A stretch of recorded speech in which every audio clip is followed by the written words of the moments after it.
In this video, we are going to take a look at some of the bloodiest battles during World War II. We've listed some of the most significant here in no particular order. A startling reminder, if one were needed, that war can be hell. Number 1, the Battle for Moscow. On June 22, 1941, Hitler's armies invaded the Soviet Union. Almost a year later, Hitler told his ally, Finnish Field Marshal Mannerheim, about what the Germans had discovered about the Red Army. It is evident they have the most monstrous armament that is humanly conceivable. Hitler had experienced how well-armed the Soviets were by late fall 1941. For the first months of the war, the Germans had a relatively easy time of it, advancing close to 100 miles in a day. Then, just before the Soviet counterattack on December 4th, German units reported they could see the towers of the Kremlin in the distance. That was as close as they ever got to the city. When spies told him that Japan would attack the US in the Pacific, Stalin ordered the transfer of Soviet Far East armies to Moscow. These troops were fresh and well-equipped, especially for cold weather. Hitler believed the Soviets were nearly out of reserves, but on December 5th, the Red Army in Moscow came storming out of the snow at the Germans. 1.1 million Soviet soldiers, 58 divisions, and an estimated 2,000 to 3,000 tanks, over 7,500 guns, and nearly 1,000 aircraft sent the Germans reeling. A stubborn and skilled defense helped the Germans blunt the Soviet offensive, but this took weeks and cost the Germans somewhere between 175,000 and 250,000 men. The Soviets lost perhaps 600,000 men in defense and the counterattack. Stupefying numbers not compared to losses sustained in our next battle. Number 2, Stalingrad. The Battle of Stalingrad lasted from late August 1942 to early February 1943. Stalingrad, today called Volgograd, was an industrial city that lay in a narrow arc along the western bank of the Volga River. Knocking out Stalingrad's arms factories and cutting the Volga might damage the Soviet war effort so much that Stalin might surrender. Plus, the city was named after him, so Hitler taking the city would be highly symbolic. The German Sixth Army drove across eastern Ukraine and southern Russia through late June and July. Finally, they reached the outskirts of Stalingrad in mid-August. German bombers preceded them and reduced the city to ruins, not realizing they were creating the perfect rubble-strewn urban defensive battlefield. The fighting in Stalingrad was brutal and many times hand-to-hand, and like they had been in front of Moscow, the Germans were a little underdressed for the weather. In other words, they started to freeze to death. By November 19th, the Germans had taken most of the city except for one pocket on the river, to which Soviet reinforcements arrived. However, on the German flanks, the Soviets had gathered two massive army groups. Making things worse, those flanks were held by German allies Hungary and Romania, whose troops were under-equipped and had very low morale. On November 19th, the Red Army attacked both flanks and soon surrounded the Germans inside the city. For the next 2 months, the Red Army would slowly push the Germans into a smaller and smaller circle. Finally, despite explicit orders not to, the Germans surrendered in late January. 90,000 Germans went into captivity, only about 5,000 ever returned home. The Germans and their allies sustained 800,000 plus men killed, wounded, and missing. The Soviets lost even more, likely over 1 million men, but they could sustain the losses and Hitler could not. Number 3, Monte Cassino. By late winter 1944, the Americans and British had invaded Italy and moved towards Rome. Some of the German soldiers deployed there to meet them were veterans who had been lucky enough to be evacuated from Stalingrad before its surrender. Some of those men fought in Italy and a small number survived the war. What they said about our next battle may surprise you, but they said it was a harder fight than Stalingrad. The path to Rome, which lies on the western coast of Italy, was difficult. First, there is a narrow coastal plain, then mountains almost across the peninsula. The monastery atop Monte Cassino was in the mountains overlooking the main road to Rome. On the mountains and hills around the monastery, the Germans had built a series of defensive lines which were zeroed in by machine guns, cannons, and mortars, hundreds of them. As a result, the Germans could and did interrupt the advance on Rome. To deal with them, the Allies sent waves of troops up the hillsides in an international affair. Americans, English, Scots, Canadians, Poles, Indians, Berbers, all had a go at pushing the Germans off the hills. The Allies charged, pushed, bombed, and shelled the positions around Monte Cassino for 4.5 months, but the Germans held.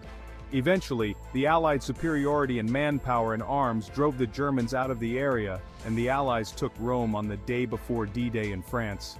The Germans lost 55,000 men, and the Allies over 25,000. Number 4. The Battle of the Bulge. In May 1940, the Germans surprised the French by attacking through the Ardennes forest, a relatively unprotected part of the Franco-German border. The French believed the Ardennes to be impassable for tanks. They were wrong, and it cost the French their country. In December 1944, the Americans made the same mistake. Believing the Germans were almost through and unlikely to attack even if they weren't, the Americans sent fresh troops and units needing rest, resupply, and reinforcement to the Ardennes. It was a strategic error of great consequence. Hitler had planned a massive counter-offensive in that very area. On December 16, 1944, some 400,000 German troops, accompanied by nearly 1,000 armored vehicles, smashed into an American force that was less than half their size. Though the Germans achieved remarkable gains in the first few days, surprisingly stiff American resistance in certain areas caused their advance to falter, most notably at the critical road hub town of Bastogne. Within 2 days, American reinforcements were on their way, and by Christmas, the balance of forces had evened out. By the end of the first week of January, the weather, which had prevented Allied air power from engaging, finally cleared, allowing the Americans to go back on the offensive, slowly pushing the Germans back into their homeland. The Battle of the Bulge was the bloodiest battle of the war for the U.S. Army, with nearly 90,000 casualties, including dead, wounded, and missing. Number 5. Okinawa. The Battle of Okinawa was the final major battle between the United States and Japan. Beginning in May 1942 with the Battle of Midway, the Americans had steadily pushed closer and closer to the Japanese homeland. Okinawa, part of the Ryukyu chain of islands 900 miles south of Tokyo, had been controlled by Japan for centuries and was critical for their army and air base. From Okinawa, the Japanese could launch air attacks on American ships and support their troops in China. Any American invasion of Japan would have to use Okinawa as a staging ground. The battle began on April 1, 1945, and continued until late June. U.S. Army and Marine forces quickly took control of the southern part of the island, but the Japanese had heavily fortified the northern regions. The fighting in the north was brutal beyond belief as the Americans fought to bring the war to an end and exact their revenge for Pearl Harbor, while the Japanese fought to prevent an invasion of their homeland. The battle was marked by flamethrowers, suicide charges, hand-to-hand combat, civilians being used as human shields and bombs by the Japanese, and the infamous kamikaze suicide pilots. All these factors combined made Okinawa the bloodiest battle of the Pacific Theater. Number 6. Leningrad. Now known as St. Petersburg, Leningrad was the scene of one of the greatest horrors of World War II, mass starvation. Even before the Battle of Moscow had begun, the Germans had effectively cut off what many believed to be one of the world's most beautiful cities. The scale of Soviet losses during World War II is hard for most to comprehend today. A staggering 20 million Soviet soldiers and civilians were killed during the war. Of that number, 1 million civilians died in and around Leningrad from September 1941 to late January 1944 due to the siege. These civilian casualties don't even account for the over 520,000 Red Army soldiers who were killed, captured, or went missing in action during the siege. Due to the German blockade, the harsh winter, and Leningrad's location, hunger set in early. By the end of the first winter, bread was being mixed with sawdust to make flour last longer, and people resorted to eating their pets. The most shocking part of the siege was the confirmed cases of cannibalism. These rumors circulated at the time but were only officially acknowledged by the Soviet government in the 1980s. Corpses were consumed, and some people were killed for their flesh. Number 7. Berlin. By spring 1945, almost everyone except Adolf Hitler and a small group of fanatical supporters knew that Germany was defeated. Yet, Hitler's control over the people and the army remained so powerful that many Germans continued to fight to the bitter end. In and around Berlin, the Germans had between 500,000 and 700,000 men under arms.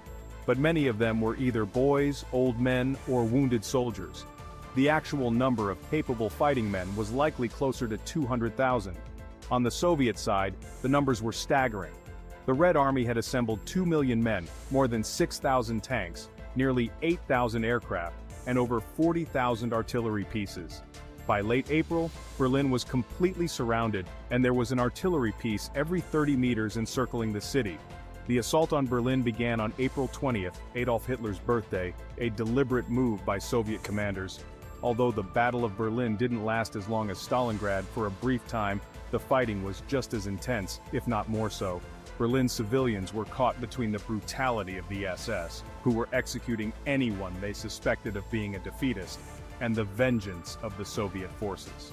The city had already been devastated by Allied bombing raids, but the Soviet ground assault destroyed most of what remained standing. More than 100,000 Soviet soldiers were killed in the attack, with another 250,000 wounded. German losses were equally catastrophic. Among the dead was Adolf Hitler, who took his own life on April 30th, soon after Germany surrendered and the war in Europe was officially over. We hope you enjoyed this video. Feel free to share your thoughts in the comments below. Don't forget to hit the like button, subscribe to the channel as a tribute to the gods of the algorithm, and we'll see you in the next video. Thanks for watching.